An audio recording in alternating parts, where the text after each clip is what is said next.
আলভি, তুই দুনিয়াতে বউ বাচ্চা রেখে তিথির সাথে পরকিয়া করেছিস। তুই তোর বউই করাকে আত্মহত্যা কর।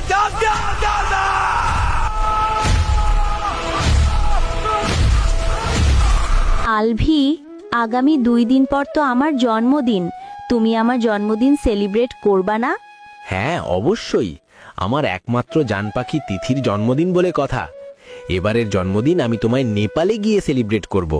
শোনো না আলভি, তুমি যত তাড়াতাড়ি সম্ভব তোমার বউ ইকরাকে ডিভোর্স দিয়ে দাও। আমি তোমার বউ হতে চাই। এভাবে লুকিয়ে লুকিয়ে প্রেম করতে ভালো লাগে না। ইকরাকে সরাসরি ডিভোর্স দেব না, ওকে আমি তিলে তিলে মারব, যাতে ও আমাদের দুজনকে একসাথে দেখে হিংসা করে নিজের জীবন নিজে দিতে বাধ্য হয়। মা, রাত 12টা বাজে। বাবা কখন আমার খেলনা রোবট নিয়ে হ্যালো আসবে? আলভি, কোথায় তুমি? রাত 12টা বাজে। তোমার ছেলের রিজিক তোমার জন্য কান্না করছে। রিজিক কান্না করছো তো আমি কি করব? আমি শুটিংয়ে আছি, যখন তখন ফোন দিয়ে ডিস্টার্ব করবি না। ফোন রাখ। এই শোনো, আমি কিন্তু অনলাইনে নেপালের টিকিট কেটে ফেলেছি। কাল সকাল সকাল আমাদের বের হতে হবে। কি ব্যাপার, এত রাতে আলবি ভাইয়া এই তিথির সাথে রেস্টুরেন্টে কি করছে? এক কাজ করি, সকল কিছু ভিডিও করে ফোনে রাখি। এবার সব কিছু ইকরা ভাবির কাছে পাঠিয়ে দেই। এই আমি কি দেখছি? আলবি তিথির সাথে রেস্টুরেন্টে কি করছে? আলবি কেন আমাকে মিথ্যে বলল? এতবার নিষেধ করার পরও আলবি তিথির সাথে সম্পর্ক করেই যাচ্ছে। তাহলে চলো এবার আমরা উঠি। কালকে ভোরে আমাদের ফ্লাইট, তাই কাল সকাল সকাল কিন্তু আমাদের বেরোতে হবে। জান পাখি, খুব সাবধানে যেও। আচ্ছা, ঠিক আছে, আসবি। ইকরা, এই ইকরা, কোথায় তুই? তাড়াতাড়ি দরজা খোল বলছি।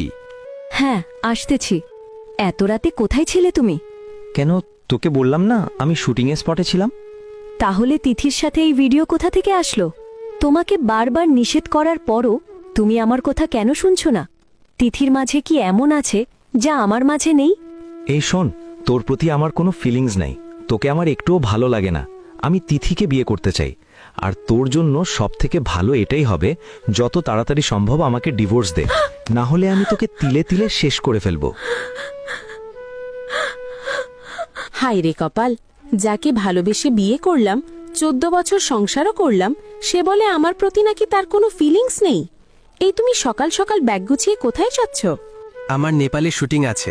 শুটিং এর উদ্দেশ্যে নেপাল যেতে হবে। হ্যালো অল্পি, কোথায় তুমি? সকাল 8টা বেজে গেছে। তুমি কি ভুলে গেছো আজকে আমাদের ফ্লাইট? তাড়াতাড়ি রেডি হয়ে বেরো, না হলে আমাদের ফ্লাইট মিস হয়ে যাবে। হ্যাঁ হ্যাঁ, এই তো আমার ব্যাগ গোছানো শেষ। আমি এখনই রওনা দিচ্ছি, তুমিও তাড়াতাড়ি বেরো। আলবি, আর মাত্র 2 মিনিট আছে, তাড়াতাড়ি দৌড়াও।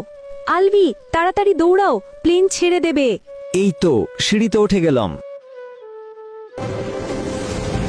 আমার কপালটা কেন এত খারাপ? কি নেই আমার মাঝে যা তিথির মাঝে আছে? ইচ্ছে করছে নিজের মাথার চুল নিজে ছিঁড়ে ফেলি। আমার আর এত কষ্ট সহ্য হচ্ছে না। যাক, অবশেষে ইকরাকে বোকা বানিয়ে আমরা নেপালে চলে আসলাম। এখন একটা ভালো হোটেল খুঁজতে হবে। ওয়াও আলভি, রুমটা এত ভীষণ সুন্দর। আমি তাড়াতাড়ি শুয়ে পড়ি। আসো, তুমিও আমার সাথে শুতে আসো। আলবি, তুমি ইকরাকে ডিভোর্স কবে দিবে?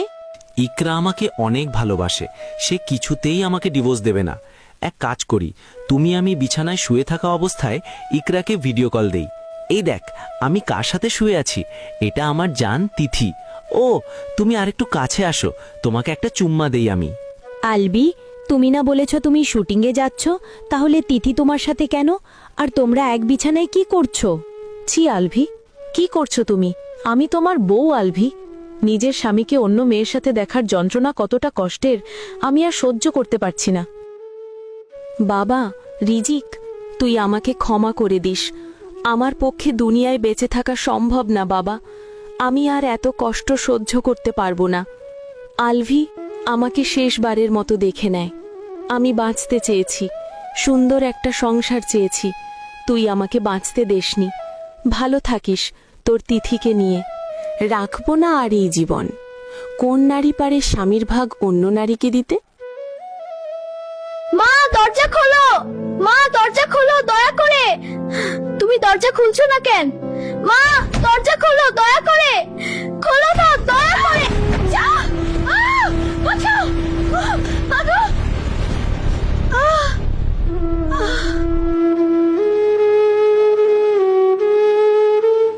হায় সর্বনাশ, ইকরা তো সত্যি সত্যি গলায় ফাঁসি দিয়ে দিয়েছে। এখন তো আমরা ফেসে যাব। তাড়াতাড়ি ওর সাথে কথা বলা, ভিডিও কল ও সকল প্রমাণ ডিলিট করে নাও। মা দরজা খোলো। আরে বাচ্চা, তুমি কান্না করছো কেন? দেখেন আঙ্কেল, আমার মা অনেকক্ষণ ধরে দরজা খুলছে না। আচ্ছা, চিন্তা করিস না, আমি দেখছি। না, এখনই খুলতে হবে। ঠিক আছে, ধাক্কা দাও।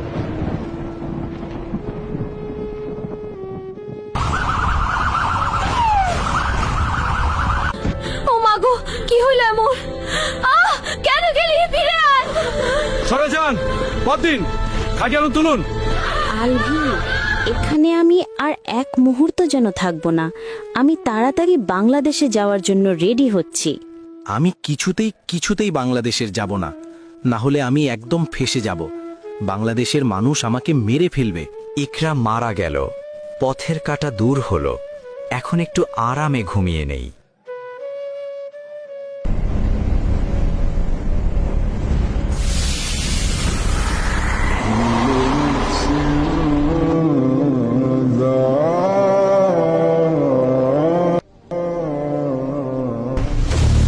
আলভি, তুই দুনিয়াতে বউ বাচ্চা রেখে তিথির সাথে পরকিয়া করেছিস। তুই তোর বউ ইকরাকে আত্মহত্যা কর। আমাকে মাফ করে দাও।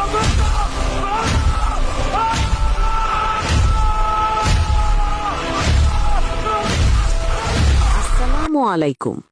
ইকরার মৃত্যু কিভাবে হয়েছে একমাত্র আল্লাহই ভালো জানেন। এটা জাস্ট একটা কাল্পনিক ভিডিও। আর হ্যাঁ, অবশ্যই আত্মহত্যা করা মহাপাপ।